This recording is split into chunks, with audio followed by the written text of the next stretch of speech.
My name's Helen Clayton. I'm the partnerships manager from Sported, and there's a couple of us on the call today. We've got Joe Lloyd, who's our head of insight, Joe Deagle, who's our South national manager. We've got Onye, who is our London regional manager, and we've got Andrew, who's been driving this session, who's also works in our insight team.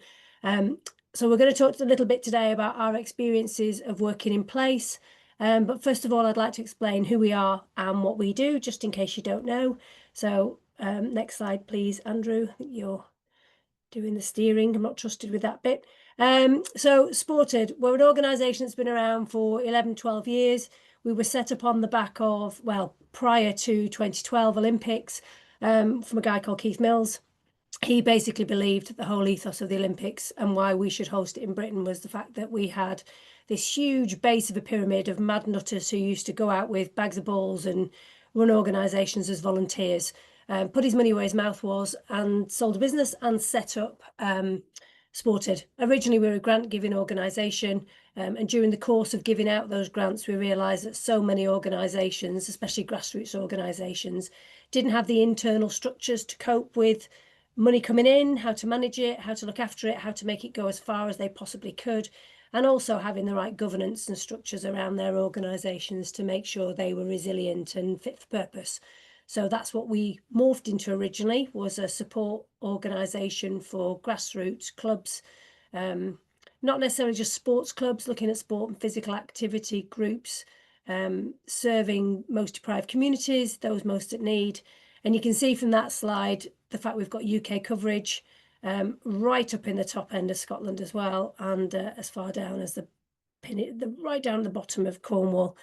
So we've got huge coverage. We cover that area through a team of regional leads. So each region has a regional manager and support staff in varying degrees of quantity. All of them are skilled at talking to community groups and giving them advice and guidance as to how to run their organisations. We're sport agnostic. We don't actually care what sport you deliver. What we do care about is how well you can deliver it and how we can ensure that you survive to keep delivering to your communities. You can see as well, there's often an underpinning reason why those organisations exist. It's not just about the sport. In fact, it's very rarely about just the sport. It's to do with the 5 social outcomes that you can see across the centre there. And that's really key to us because we think that sport delivers so much more than just running around, kicking a ball, hitting a ball, or doing other things with balls and bags and people generally. So that's who we are and what we do and who we serve. So could you go on to the next slide, please, Andrew? So essentially, we've always been place-based. We didn't actually realise it until lots of other people talked about place and what it meant and how it worked.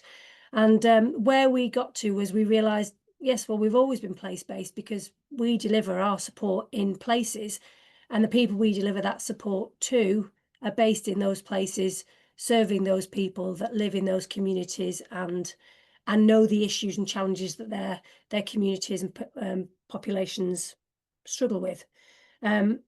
So we're always local, we're always accessible, and we're always connected. And we've always classed ourselves as a network, which is where I think some of our learnings around place have been particularly useful. You can see here our place-based model.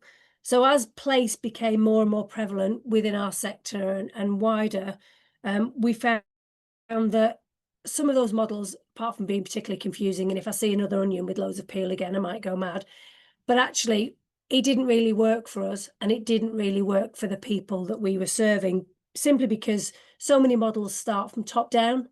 So it's all around the people who hold the funds and hold all the influence and actually decide who sits around the table to have the discussions around place. And we felt that wasn't right for us, and it wasn't right for the people that we work with and the groups that we work with. So we developed our own model, as you can see. And you'll notice on here, there's not actually a timeline on it. And the reason that is purposefully not has a timeline on it is because during the course of our work in Hartlepool, Rhyl, Isle of Wight, London, Northern Ireland, Borders, Highlands and North Lancashire, where we've got projects running currently or have run in the past, we found that you couldn't dictate a time for place-based work. You couldn't dictate a theme. You basically just had to go with flow, which for some of our regional managers when we first got going was slightly terrifying, because there wasn't a plan. There wasn't a how many, how much, how often. It was actually, let's just see what is going on here, what we're hearing, what we understand, and then we can actually crack on with it and do something about it with the groups that were actually based in those areas.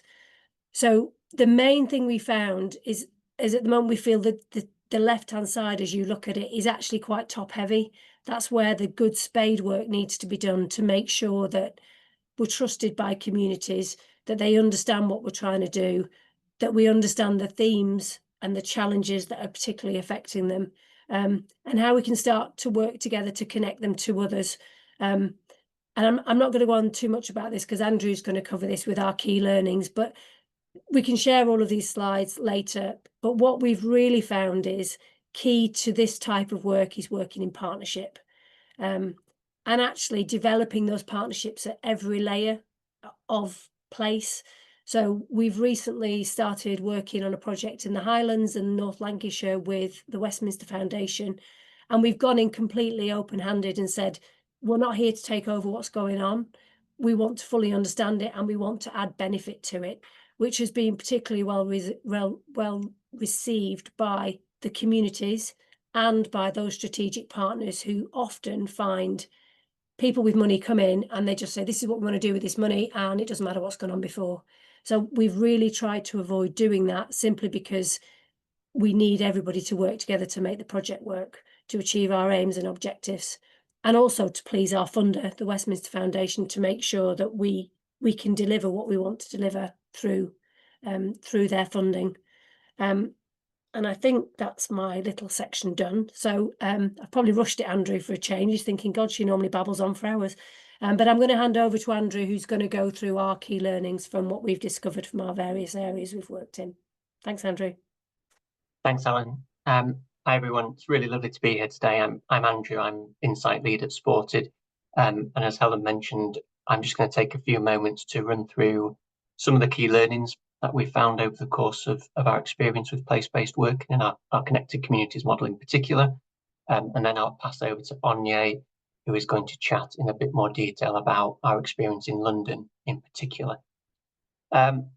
So just thinking about sort of Sported's experience with place-based working, sort of throughout the course of our working and our model, we've continually tried to reflect on how well this approach is working. You know, we've continually tried to ask questions about what works well, what are the challenges with delivering this kind of approach, how can we better support those who are involved with this kind of work. And from that experience and from the answers to those questions, we think we've identified these kind of 6 key learnings, all of which have helped inform the model that Helen just spoke about. But we also think and we hope could be considered good practice for others who are interested in place-based working. And I think hopefully for those of you who are on the call today and funders and organisations like yourself, hopefully useful learning when you're thinking about and deciding upon the kind of programmes that you want to engage with and develop, and the kind of support that you want to offer to those who are working in or thinking about working in place-based approaches. So the first kind of key learning that we've found is around flexibility and balance. And we've learned over the course of our experience with place-based working that it's really important to be adaptable and to be flexible with place-based working. A model is really helpful, and we refined our model over a number of years. But we recognise that model has to be adaptable, it has to be flexible to the local context of each place, because of course that's different in every place you invest in. There's differences in terms of the demographics of the people that you're supporting, the capacity and the experience of stakeholders in that area, the resourcing that's available in that community, and of course the geography of the place. All those things can and likely are going to be different in each place that you invest in and that you engage with. And we found that in turn means that outcomes are different, the ways in which programs are delivered is different, and the extent of stakeholder involvement is different each time. And in fact, that can change over time within one individual program as well. So one of our main key learnings, and the first key learning that we've put here, is that we think being adaptable and flexible to the context of each place and accepting that things can change over the course of a place-based approach helps provide for more effective delivery. Our second key learning is around taking time. And we found that, as Helen mentioned, place-based working takes time. There's no particular timeline that you can put on these projects, or it's perhaps a bit inflexible to decide on one at the start of a programme. We found that place-based work takes longer than with more traditional methods of supporting communities. And we think that's for a number of reasons. One is it takes time to build trust within the communities that are involved in place-based working. It takes time to bring stakeholders along on that kind of collaborative and co-creative journey. And because it takes time to achieve the outcomes and evaluate them effectively, given it's often really complex work that you're doing in place. Place-based approaches are often focused around systems change, whether that's around building or strengthening relationships in an area, or it might be around changing policies or procedures in a particular community, or it might be around influencing the mindset of decision makers in a local area. And that kind of change, or those kind of changes, don't and can't occur overnight. So we found that it's really effective for place-based approaches when they're realistic about timescales from the start. We found it's not about weeks, it's usually not even about months, it's about years for this kind of change to occur, and to evaluate this kind of change effectively as well.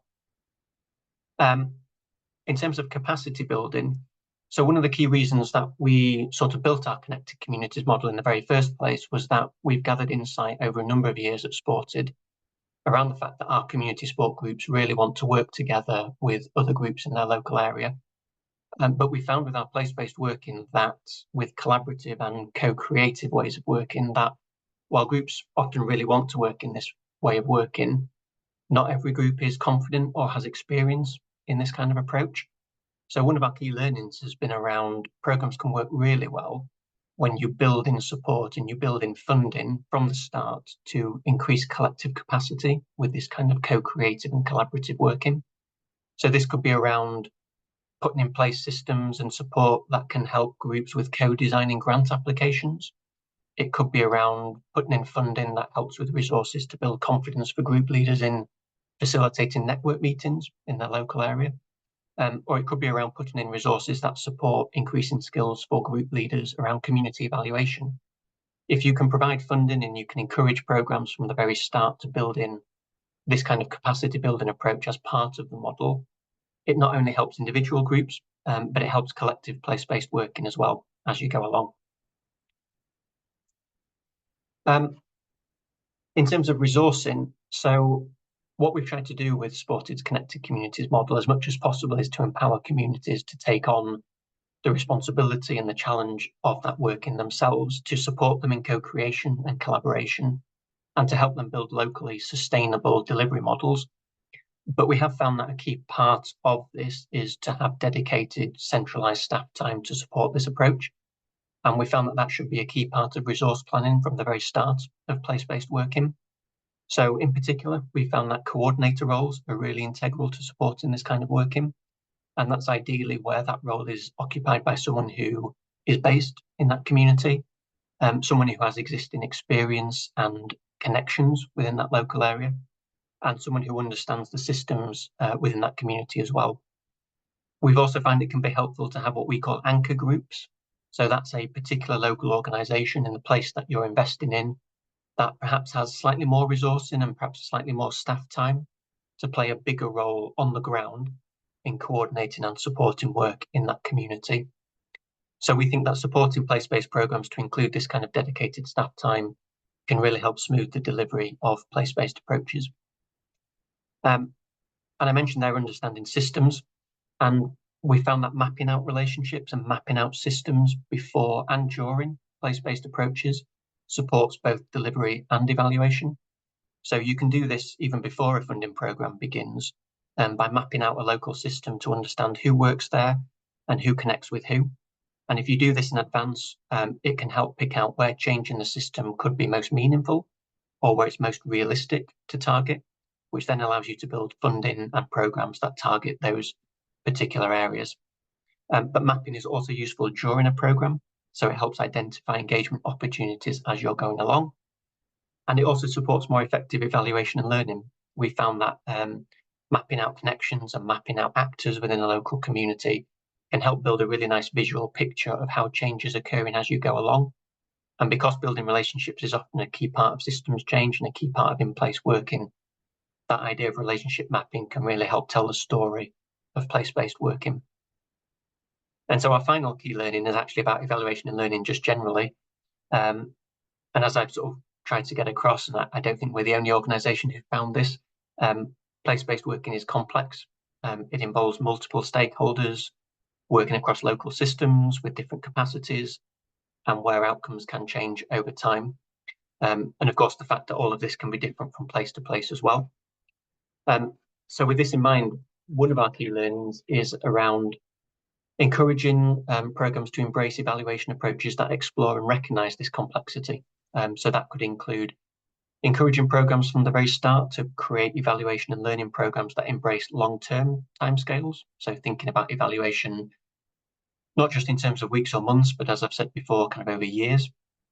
It could be about embracing not just traditional quantitative impact metrics, but mixing them in with more qualitative and even visual data stories to tell a kind of richer story of in-place working.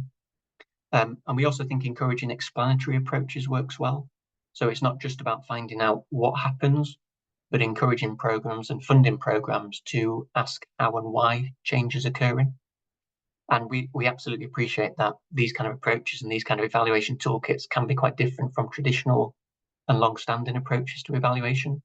But we think that by encouraging this approach from the very start and providing funding and embracing these models, it will likely just allow you to both capture and tell the story of in-place working in a richer and more varied format. And ultimately, that's really what we all want to do, isn't it? To tell the story of the investment that we're making in place. So that's our key learnings. I'm going to hand over now to Onyé, who's going to talk in a little bit more detail about our London-specific experience with place-based working. Over to you, Onyé. Thanks, Andrew. You went into a lot of detail, so I'm going to try and match that. As Helen mentioned, I'm Onyé. I'm the London Regional Manager at Sported. And as she also mentioned, our Sported delivery team, we already work within the regional and national team. So we've always kind of worked within a place-based model, using working through our community groups and using that localized knowledge of staff on the ground to actively engage and enhance their own capacity, but also their influence within their community infrastructure. But really for us as an organisation, the beginning of our journey with intentional place-based focus and place-based working started in London. This was way before we came up with a formalised methodology, and this is just something that sort of came up through hearing back from community groups how they can better influence their own infrastructure and how can we work from that bottom-up work.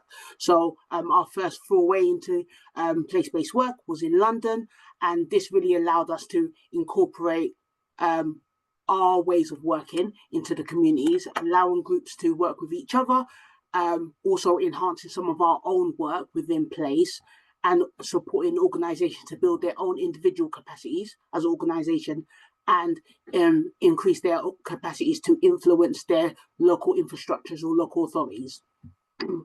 And some of the insight from our London work has helped to inform our other connected communities around the wider country and nations, and has allowed us to formalise our methodology in how we look to work, creating new communities across the country. For our London-based work, this was a City Bridge Foundation funded programme. Andrew, if you can go back one. Thank you. This was a City Bridge Foundation funded programme over the course of 3 years, which started in 2020. So if anyone here is from City Bridge Foundation, thank you very much for that. The programme focused on creating 4 clusters of communities across London. Some of them were encompassed one borough, or some encompass 2 or 3 boroughs. As we know, one sort of unique element within London is that it is quite common for community groups and young people to engage with activities across boroughs for community groups, for example, in Brent, to engage with young people who actually reside in Ealing, and to access facilities across boroughs. So connecting groups that would probably cross those borough lines and engage with wider local authorities to where they normally reside is something that we knew is not uncommon in London. So we had the opportunity to connect some of these boroughs through some of our clusters. But throughout the whole 3 years, we engaged and created 4 clusters of communities within London. Within those clusters, it included 1 year of some focused support, which I'll go into a little more detail just afterwards. And that then was followed up by regular interaction, communications, and creation and sharing of opportunities that were in line with their group's priorities.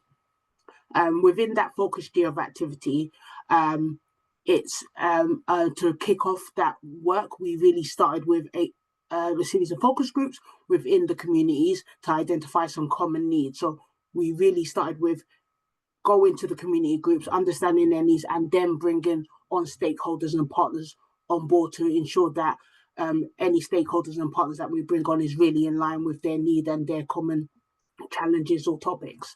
The focus groups help inform the main topics and common challenges across groups and their common needs. It helps set some delivery across the year and also highlighted potential partners and stakeholders that we could bring on board throughout that year.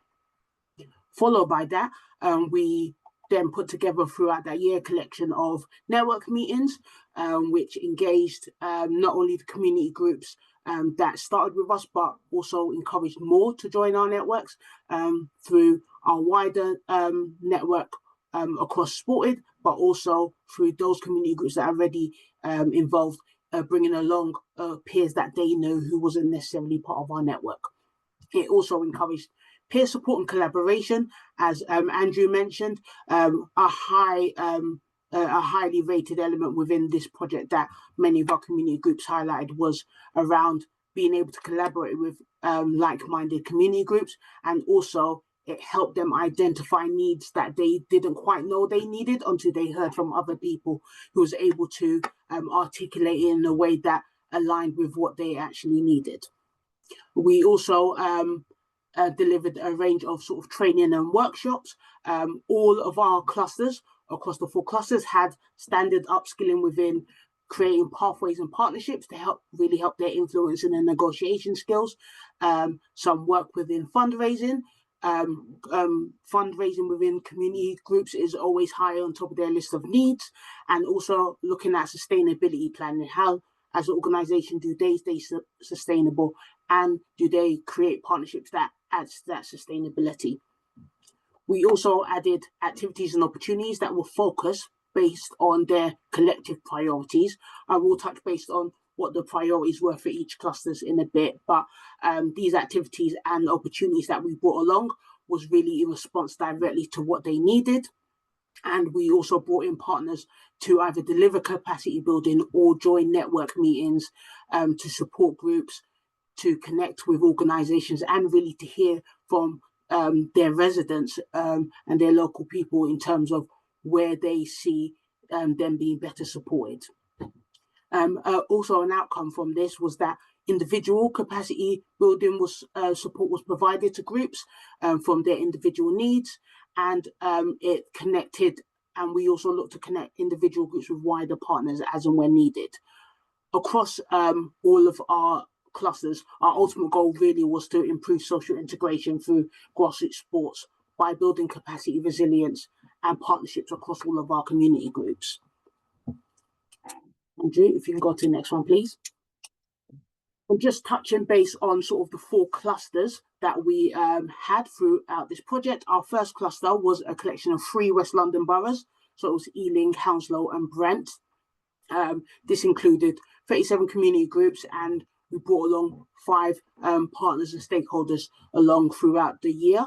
The common needs and threads from the common needs that were identified across this cluster was around fundraising, and looking at the inequality of access to council-run facilities, and council engagement with community organisations. How can we help improve that? Looking at our second cluster, which was based in Greenwich and Lewisham. We engaged with 28 groups and brought along 4 partners, and the common threads and needs from their side was also around fundraising and access to facilities. In our third cluster in Waltham Forest, we had 10 community groups along and brought along 5 partner organisations, and the common themes that was brought through them was around wider engagement with young people outside of their initial reach. How did they reach more young people to access services?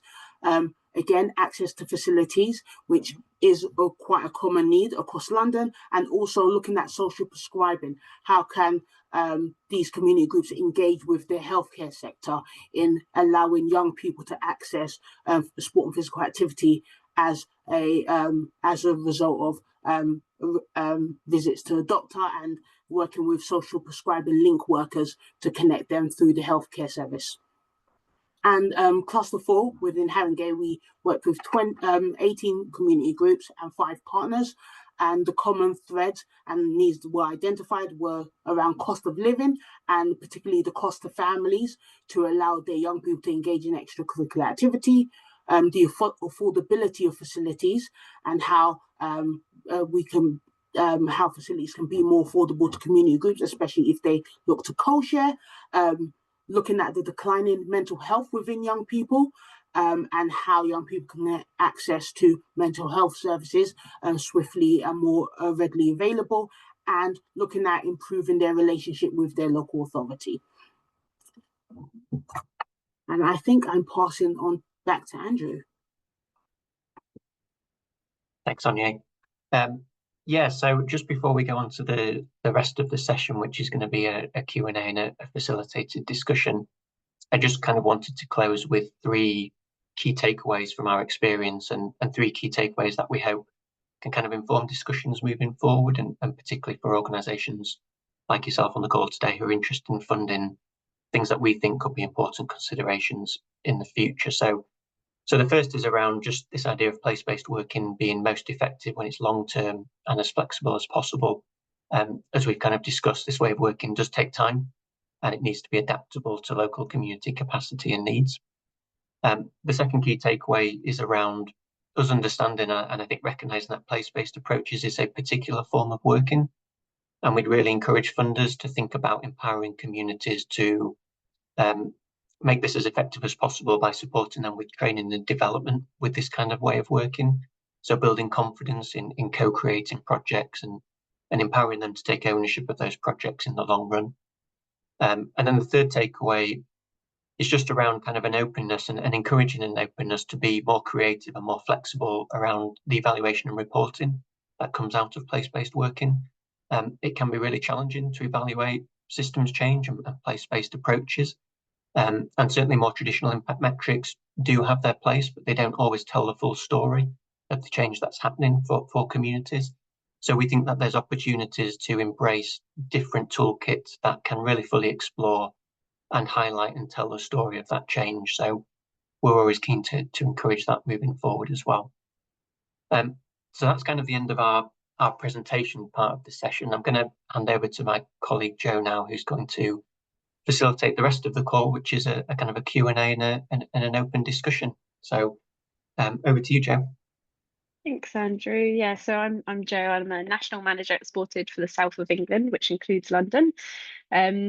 So this next section we'd like to make as interactive as possible. This is a festival of learning, so we want to deepen the learnings that we've presented today, and then also hear from yourselves as well about the experiences you've had in place-based working. So firstly, we will open up to any questions that you have about what we've presented today, anything you'd like us to unpack a bit more to deepen those learnings, and just hear any thoughts that you have around our model and the key takeaways that we've presented.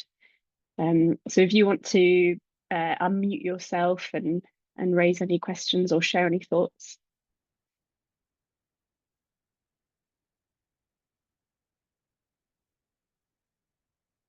I'll check the chat as well.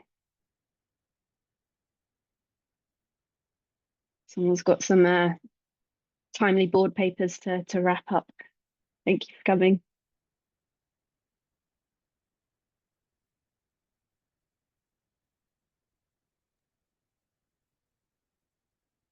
Nobody's up for sharing. If there's no questions on what we've presented, has anyone in this room already done some place-based work that you'd like to share? There may be some challenges that you found that you can resonate with that we've spoken about, or something we've not mentioned, or something that you actually found much easier than you thought could be from the start.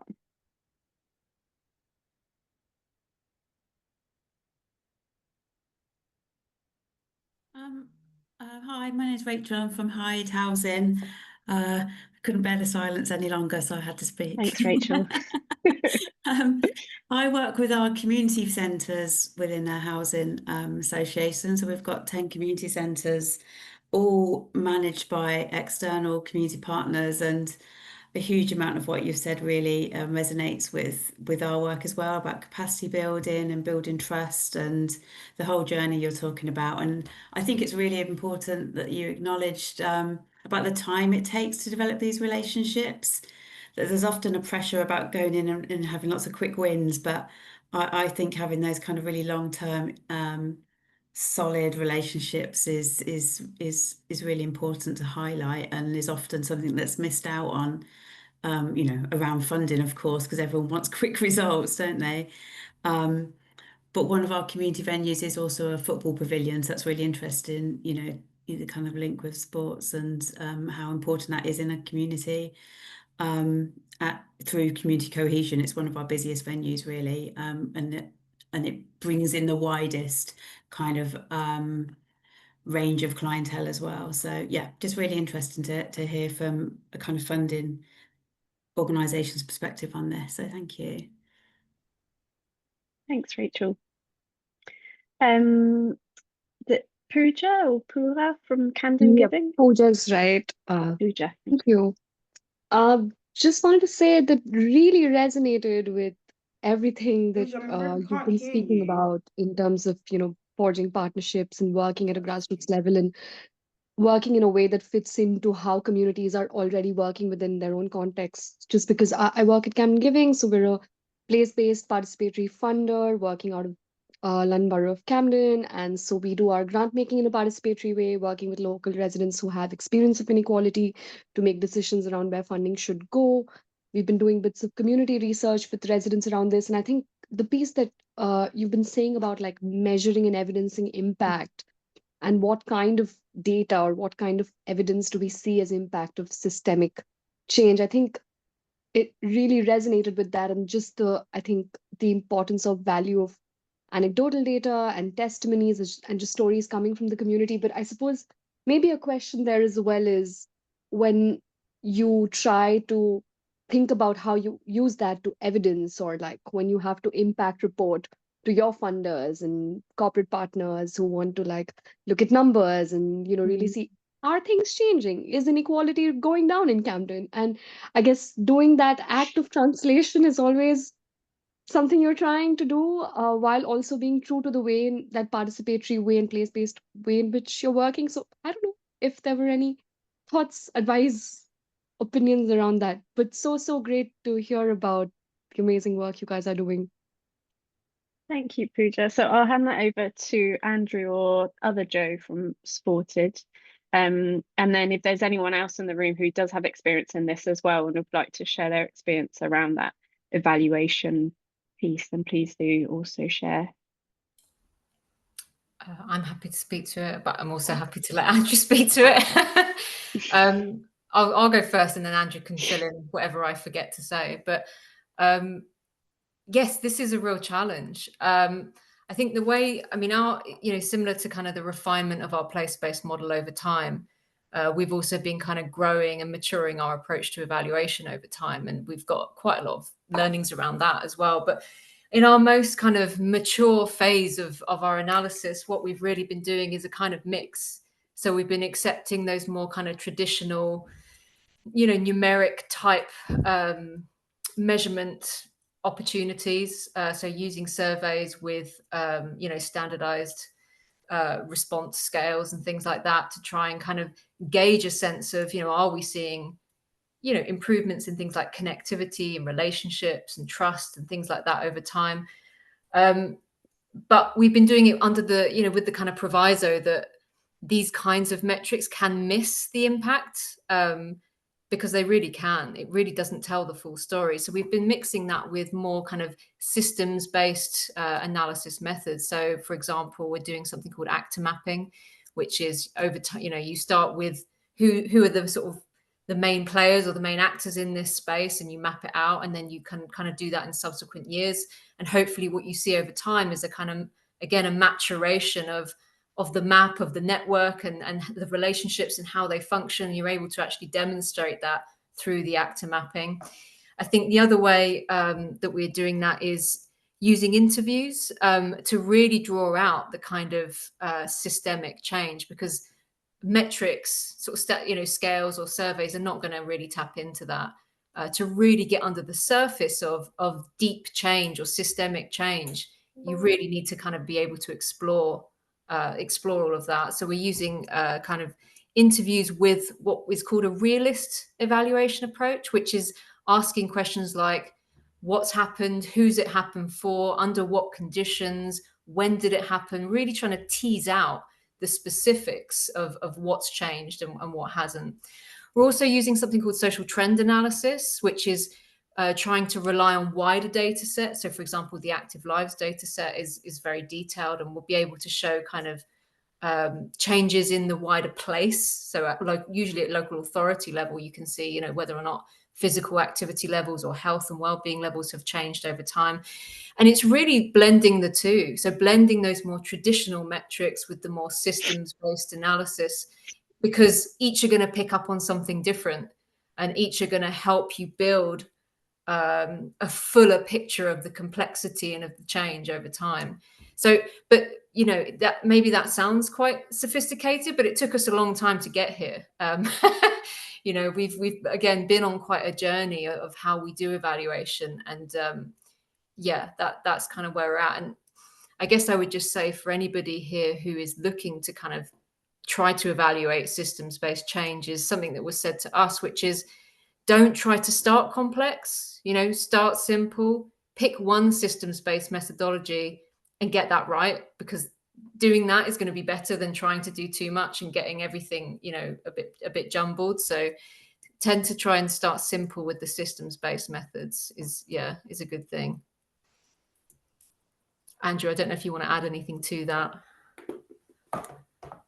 No, I think you've covered everything there, Joe. I think the only thing I was going to mention was almost just this idea, and I preface this by saying I know that this can be a challenge when maybe you're working with an existing funder or a new funder who has their kind of own method of what they're looking for in terms of data. But I think we've found, as we've kind of built up our understanding of how to evaluate hopefully more effectively in place, that we've tried to have the sort of conversation around why we think this is most effective early with that funder, and try to explain this is how we think you can tell the story in a more effective way, and hopefully persuade them of the benefits of that at an early stage, so that they can allow us to go about implementing that method from the very beginning, and not kind of get halfway through a project or to the end of a project and find that their expectations of impact reporting have differed from kind of what we've been doing all along. So I think if you've got the opportunity to just almost try and have an influence on a funder in terms of shaping their way of thinking about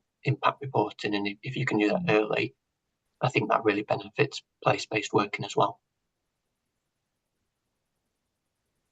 Thanks, Joe and Andrew. And Pooja, I was just thinking as well, as we were talking through that from what I understand, Camden Giving, it's yourselves, you carry out interviews with by local residents, which I imagine feeds into that element of building trust amongst the people you're working with. But I guess there might be a challenge there in terms of that does take more time, which is already a challenge in place-based working and a necessity, and also takes more resource. So I was wondering if there's anything you'd like to share around that challenge. Oh, you're on mute. With our larger grants programs, we do something called coffee and chats, where someone who's a resident who's been on a funding panel, after a year of like the funding cycle, they go and visit the grantees project.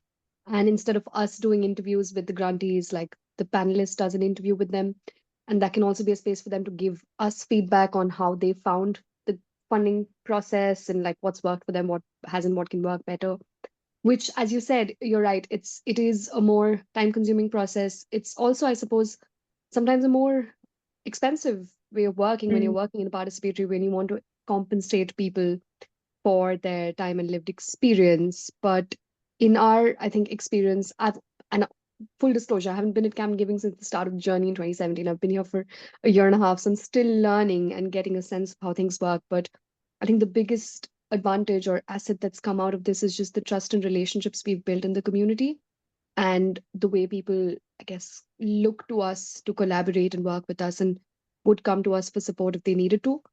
So, of course, there is the challenging bit around explaining to funders and partners around why this model works, and maybe it's giving up also a little bit of power as a partner in terms of that decision making piece. uh, and we've, I think, really been using those community testimonies and storytelling to demonstrate the impact of the work outside, of course, the quantitative impact of it. So I wouldn't be able to speak to specific challenges. Like, yes, it is a more time consuming piece of work and a more expensive piece of work, but it's demonstratively had like a huge impact in terms of the kind of trust and relationships we've built in the community. Brilliant, thank you, Pooja. We've also had a question from the chat from Charlotte from 10 to Us, which is a two-parter. So I'll start with the first part, which is around the local players, and if there is a key one that doesn't want to subscribe to what you're trying to do. So if we've had an experience of that within the models we've run across the UK at Sported, or if there's anyone in the room that's also faced that challenge and managed to overcome it, I'd love to hear everyone's learnings. I think just from what I've heard from one of the projects, I think there are occasions where that does happen, where somebody who is considered to be key, whether it's they're a key strategic partner or they're just a very loud voice in the community who are often listened to and seem to sit around every table. And I think some of the tactics that we've used to get around that is continue as normal, prove your worth, make sure that it's the place-based working becomes something that people want to be involved in, and just keep working on them. Developing that trust takes longer with others. They may have had a poor experience with another provider that's come in. They may have good reason not to trust you, and it may just take slightly longer. But I think one of the mantras that seems to be coming through most things is go where the energy is. It is sometimes it's literally just people, and you have to work around them. And if that's not possible, then you don't involve them and you continue as normal. I do think as well, though, where there are challenges about going in and being seen as an agency who shouldn't be there, we've then tried to find a key agency to help us do that. So if it's not you doing it, it could be somebody else. It could be somebody else sat around the table who has a better relationship with the individual or the group that doesn't want to get involved, who may well be able to broker on your behalf a more solid relationship. But more and more, I think it just takes time to do that.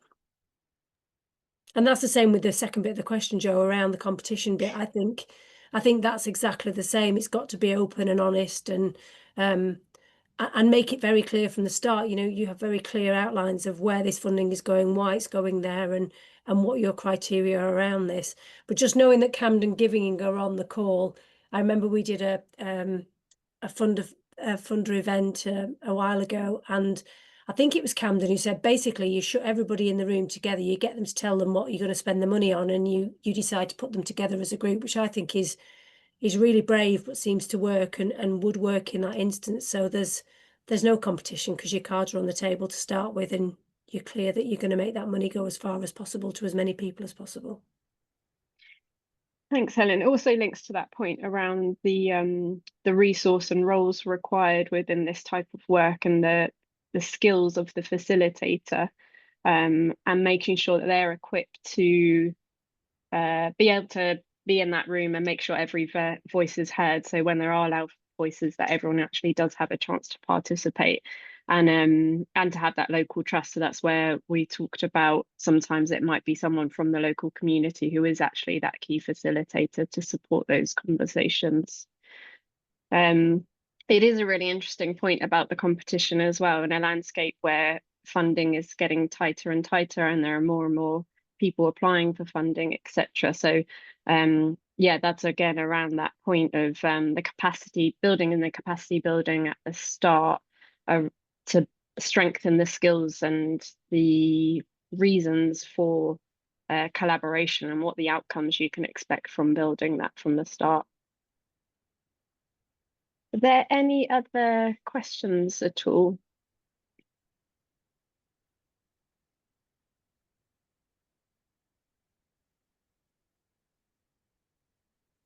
So we had one final question for yourselves actually, which was, as funders who have already invested in place-based work or who are looking to invest in place-based work, is there anything that you feel that you as a funder need to support that work?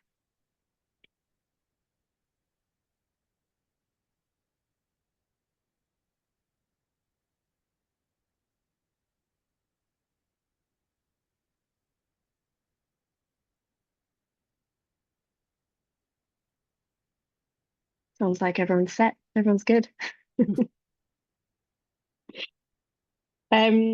So before I hand back over to Nazia, the London funders, we at Sported are really looking forward to continue using our model in different places and deepening the learnings that we've got so far. And we hope that this was useful to everyone in the room. If you'd like to know more about the work that we are currently doing across the UK, or about the work that we've already done in London, or you know someone who would also want to get involved, then please do reach out to us. We've got the list of people to contact at Sported around the different elements of this programme, and we can copy that into the chat as well. But yeah, please do get in touch if you would like to find out more or to collaborate on place-based working with us.